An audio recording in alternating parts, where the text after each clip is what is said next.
Link TV presents Mosaic World News from the Middle East. Here are today's top stories. Libya announces truce to end deadly tribal clashes. ICC's Israel war crimes probe halted pending UN decision. And Egyptian Brotherhood presidential candidate says implementing sharia is their main goal. Mosaic. World news from the Middle East begins now.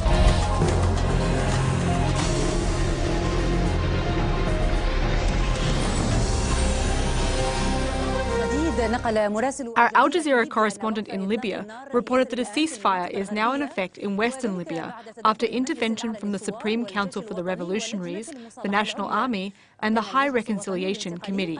The National Transitional Council announced a state of emergency in the cities of Zuwara, al-Jamil and Rigdaleen and declared these cities to be a military zone under the control of the Libyan Army's Chief of Staff.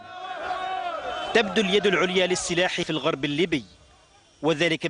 Violence seems to have the upper hand in western Libya after days of fighting and tension in the triangle region of Zuwara, al-Jamil and Rigdaleen, near the Tunisian border. As all sides continue to trade accusations of breaching the truce, the three cities were declared a military zone and the army threatened to respond to anyone who opened fire. The National Army preferred to end this conflict so it can control the area from Ras Jadir to the eastern border, God willing. The security centre of Al-Jamil city is still on alert for confrontations in what they refer to as the Zuwara revolutionaries' breaches of the truce.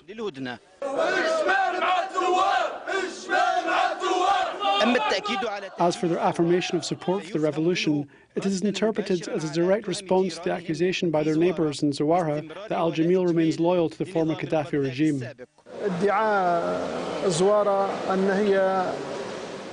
Zuwara claims that it should control the area of Ras Jadir and establish the same order that it had before the revolution. They're accusing Rigdaleen and al-Jamil of being the regime's puppets because they were one of the last few regions to support the revolution. Meanwhile, the wounded and killed continue to be transported to the city's hospital. Journalists were targeted during the extended battle between the groups of civilians. The scene in Al-Jamil city after the death of a field commander in Zuwara reflects the extent of the tribal feud in this area. The revolutionaries in Zuwara consider the commander to be one of the heroes that confronted Gaddafi's battalions, while Al-Jamil's residents view him as a cause of the strife.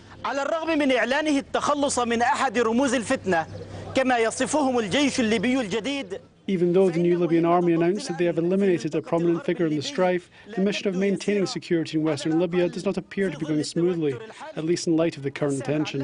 Samir Alawi, Al Jazeera, Al Jamil.10 tankers arrived in Gaza Wednesday through the Karm Abu Salam border crossing southeast of the Strip to deliver industrial fuel needed to operate the power plants in the Strip. Each tanker carried 50,000 liters of industrial diesel, and the total amount of fuel in these tankers reached 500,000 liters of diesel.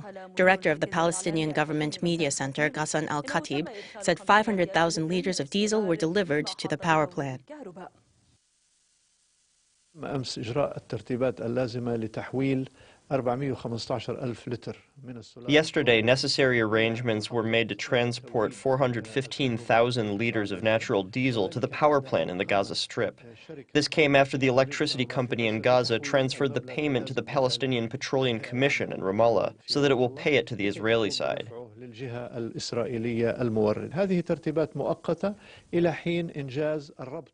These are temporary arrangements until a long-term connection is established through agreements between the Palestinian Authority and the Arab Republic of Egypt to link the Gaza Strip to the Arab power grid. This project will solve the fuel issue in the Gaza Strip once and for all. However, the infrastructure for the project will take at least a year.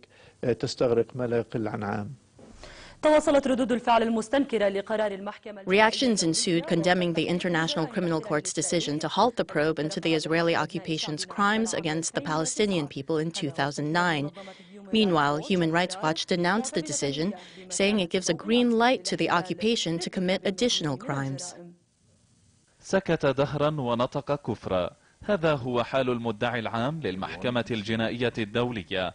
After a long silence, the International Criminal Court prosecutor announced something disappointing. After 3 years of preparatory investigations of Israel's crimes against humanity in the Palestinian territories, the general prosecutor said the International Criminal Court has no authorization to probe into these crimes, considering that Palestine is not a country.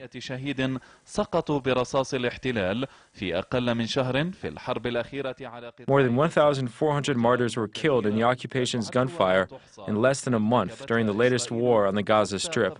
In addition, countless crimes have been committed by Israel before this international organization was even founded. The organization has disappointed the free people of the world with its decision that allows the criminal to repeat its acts with impunity.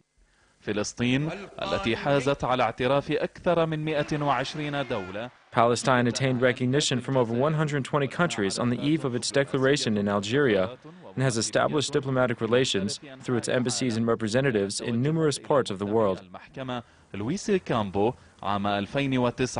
The Palestinian Authority appealed to the ICC prosecutor Luis Moreno Ocampo in 2009, asking him to investigate the war crimes committed by the Israeli army since 2002, especially during Israel's attack on the Gaza Strip from December 2008 to January 2009.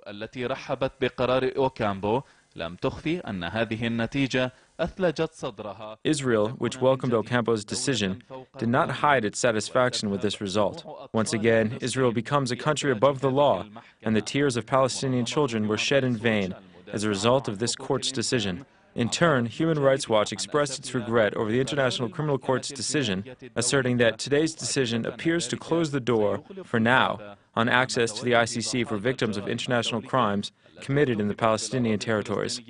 إلى هذه المحكمة الدولية من جديد.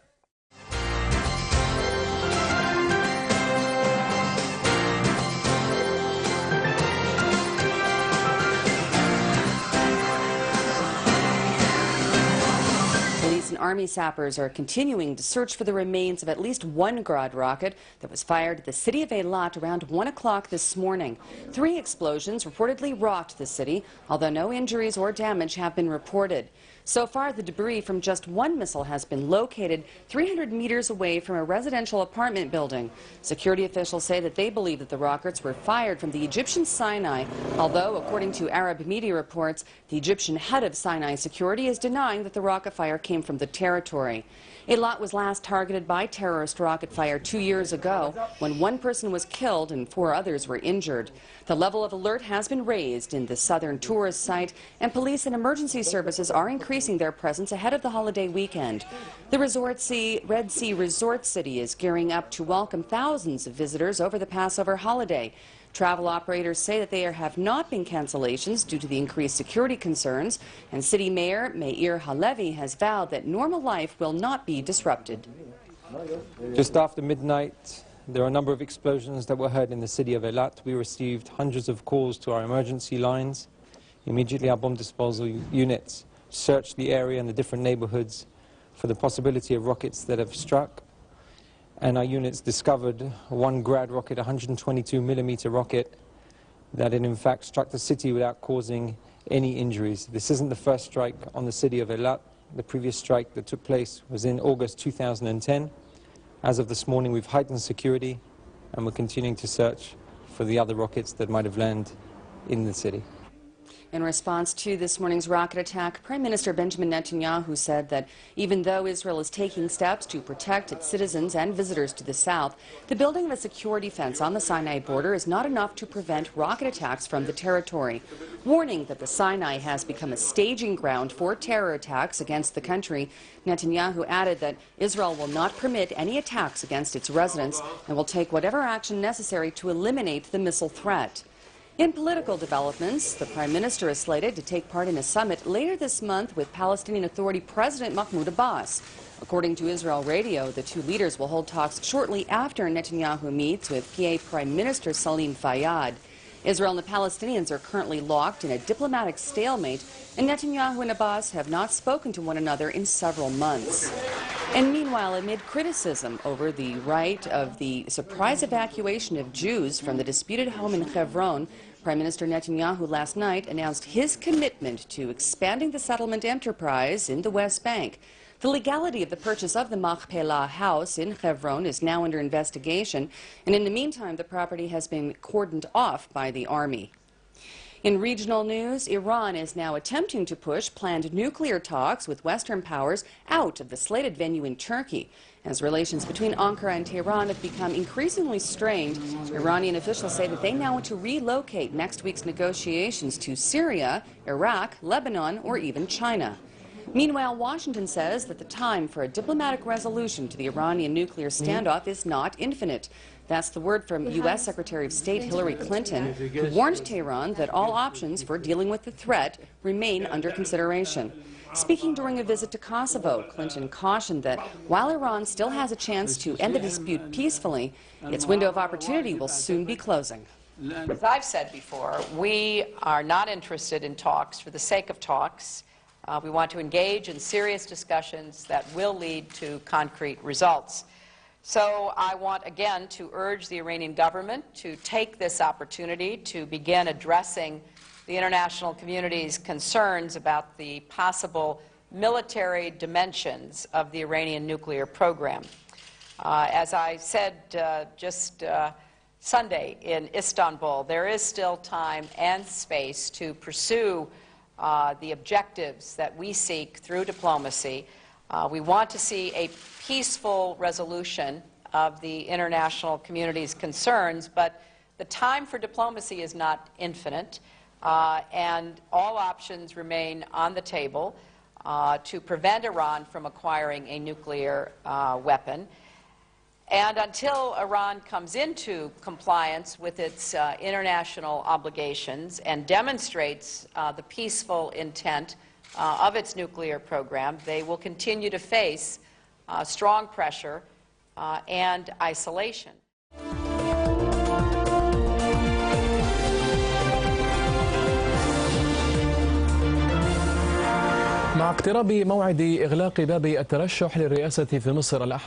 Competition flared among prominent presidential candidates in Egypt as the closing date for the candidate nominations approaches this coming Sunday. Omar Suleiman, Hosni Mubarak's former deputy, pulled out of the competition and announced in a statement that he did not plan to run for the nomination due to what he described as administrative and financial obstacles. In turn, the Islamist Freedom and Justice candidate, Khairat Shater, filed his nomination papers with the High Election Committee. Al-Shater spoke yesterday for the first time since he was announced as the Muslim Brotherhood's candidate, confirming that implementing Islamic sharia law will remain his principal agenda. Within the framework of the electoral competition, the Liberal Wafd Party announced that Amr Moussa has its endorsement for presidential candidate. The ruling military council in Egypt pushed forward the process to transfer authority to a president-elect and set a date for the handover in late June, regardless of whether the country's new constitution is ready or not. The military council's position comes in light of the growing crisis in the founding committee of the Egyptian constitution. The representatives who withdrew were given only 1 week to return to the committee amid continuing efforts to resolve the crisis. Our correspondent Tawfiq Ahmed reports from Cairo. Attempts to convince those who pulled out of the founding committee of the Egyptian constitution to return have failed. The crisis continues amid the committee's pursuit of new proposals and solutions that satisfy all parties.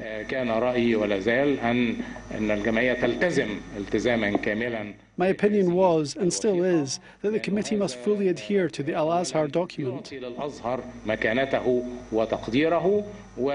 This allows Al-Azhar to regain its status and respect, and reiterates clearly and definitively that there is a point of reference for the constitution that everyone agrees on.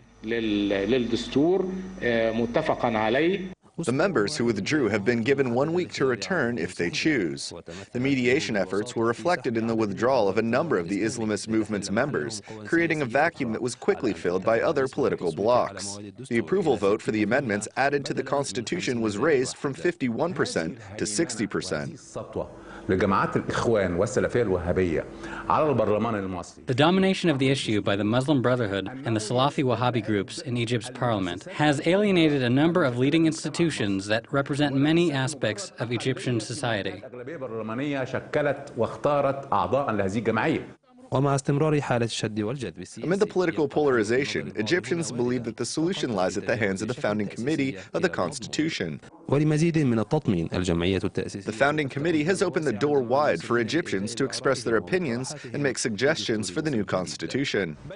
The departed members of the Constitution Committee have adopted a firm position. They demand a revision of the membership of the Founding Committee while leaving the door open in case they return. The political polarization is dominating the Egyptian scene, which comes at a critical time for Egypt. Tawfiq Ahmed, Dubai TV, Cairo.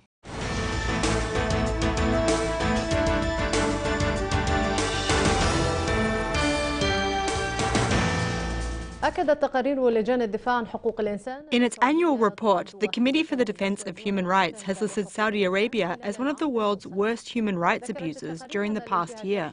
According to the report, abuses in the kingdom, which has no official constitution, include a wide range of systemic measures aimed at suppressing freedom of expression, discriminating against religious and ethnic minorities, and denying women their fundamental rights. The Kingdom of Saudi Arabia has once again topped the list of the world's worst human rights abusers, as confirmed by the 2011 annual report of the Committee for the Defense of Human Rights. Suppressing religious and ethnic minorities, restricting social freedoms and freedom of expression, as well as violating women's fundamental rights, are only the tip of the iceberg in the kingdom's long history of human rights abuses. Named after the Al Saud royal family, Saudi Arabia has been ruling the kingdom for over 8 decades. It's the only country in the world that has no formal constitution and holds no elections.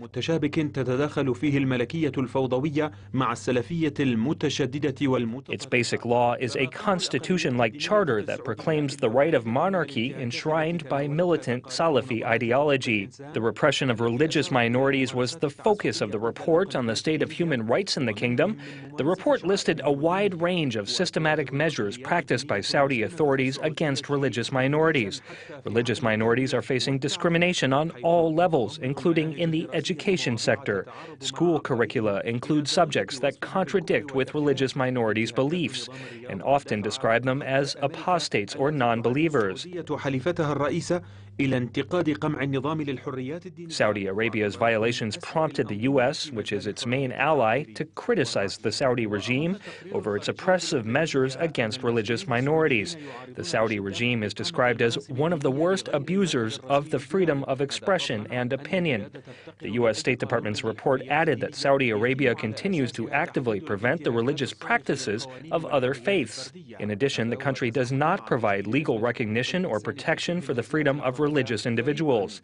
The formation of the Committee for the Defense of Human Rights in the Arabian Peninsula coincided with the formation of a fact-finding mission investigating racial and religious discrimination in the kingdom. Hundreds of anti-regime activists have been arrested by Saudi security forces without being tried or charged for any crime. Their only misdeed was demanding freedom in a country that lacks justice and equality for all.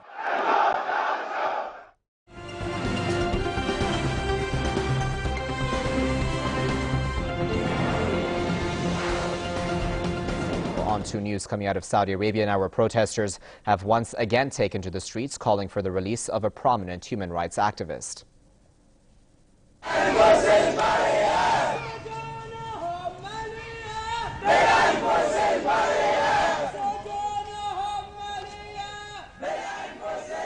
Protesters came out in separate rallies in and around the city of Qatif, calling for the release of Fadl al-Munassif. Protesters in Eastern Province have been protesting for over a year now. They're calling for basic human rights, an end to sectarian discrimination, and the release of political prisoners. Regime forces have killed a number of demonstrators since November. Rights groups have slammed Riyadh for its persecution of demonstrators and called for an investigation into the killings. Saudi Arabia is the world's largest exporter of oil, most of which comes from Eastern Province, where Qatif is located. Well, on to Bahrain now. The daughter of a prominent human rights activist, Abdul Hadi al-Khawaja, says her father's health condition continues to deteriorate. A newly released photo shows Khawaja in a prison hospital. He was taken there several days ago after his conditions began to worsen. al-Khawaja has been on a hunger strike for over 55 days now. He was arrested a year ago for participating in anti-regime protests and is now serving a life sentence for his role in the ongoing revolution. His daughter and human rights activist Maryam al-Khawaja is pleading to the world community to save her father's life. The deterioration of Khawaja's health has caused national and international outcry. Protesters have been holding daily rallies calling on the regime to release him. Let's continue with the news. Israeli troops, that is, backed by tanks and military bulldozers, have conducted an incursion into the east of the Gaza Strip. No casualties so far have been reported. Israel claims the incursion was a response to rockets fired from Gaza. Press TV's Yusuf El-Alou from the Gaza Strip says Israeli assassination drones are still flying over the territory. They fired a number of shells targeting different targets in agriculture lands, eastern Gaza City. No injuries were reported in this incursion. No reason was given, but Israeli occupation forces conduct regular ground incursions. They say these incursions are a routine activity to curb any activities by Palestinian resistance groups. But analysts say that this latest incursion, which actually will affect the fragile truce, came shortly after Israel claimed that 3 Grad rockets fired from Sinai into the Israeli resort of Eilat, and Israel held Hamas responsible for this. So some analysts believe that Israel is trying to hold Hamas responsible for what happened overnight, and they say this is an attempt by Israel to violate the truce and launch a new attack against Gaza.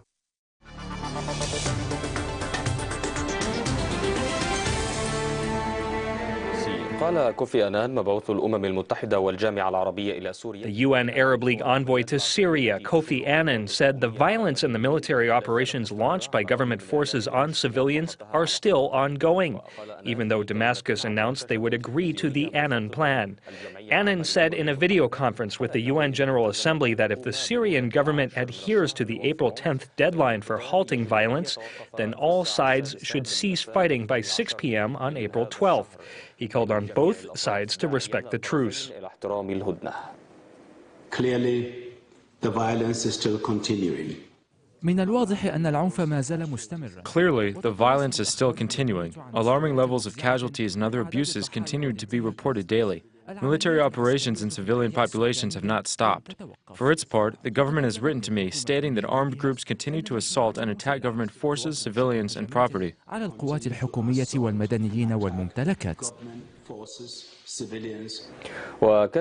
The UN Security Council issued a statement calling on Syria to keep its pledge to halt the fighting and to withdraw its army from residential areas by April 10th.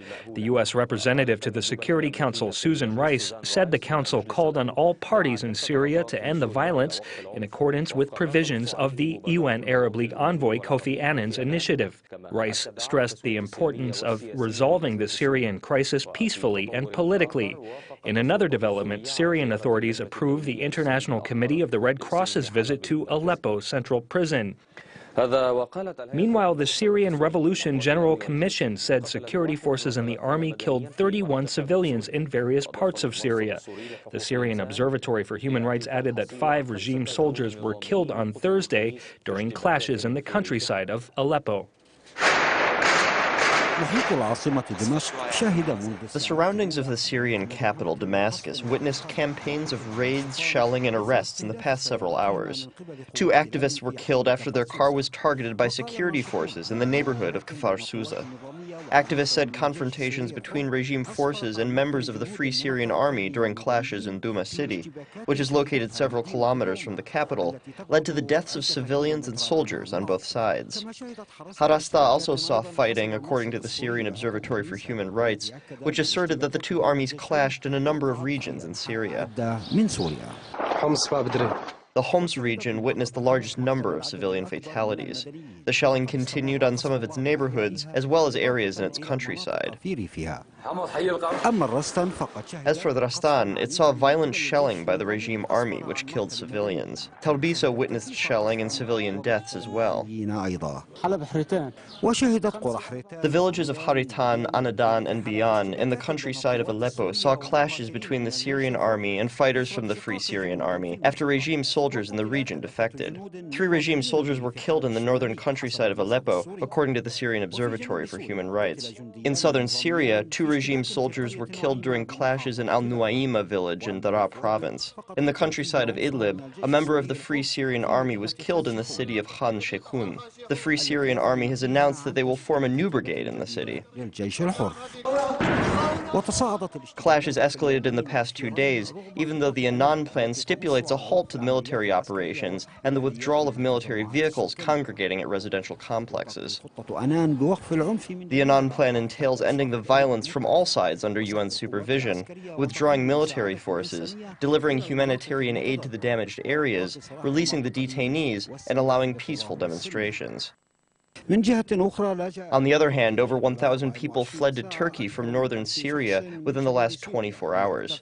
This raised the number of refugees to 21,000. In addition, Syrians are displaced internally, fleeing from one area to another to escape the shelling and violence. Hayan Yaqub, BBC. The views expressed on Mosaic are from contributing broadcasters, not Link TV or its sponsors. The production of Mosaic is made possible by grants from the John D. and Catherine T. MacArthur Foundation, the Wincote Foundation, the Firedoll Foundation, and by support of viewers like you. Thank you. Watch Mosaic World News online. Stay up to date with breaking news, read our blog, get transcripts of past shows, and more at linktv.org/mosaic.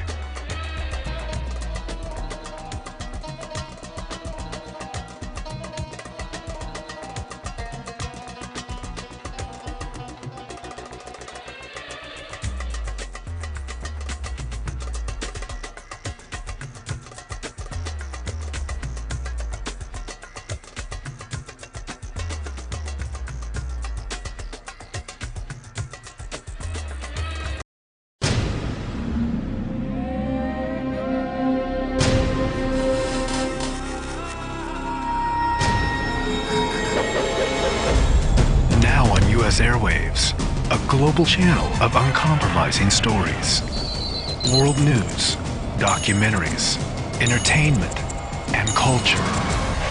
Link TV, connecting you to the world. For more information, visit linktv.org.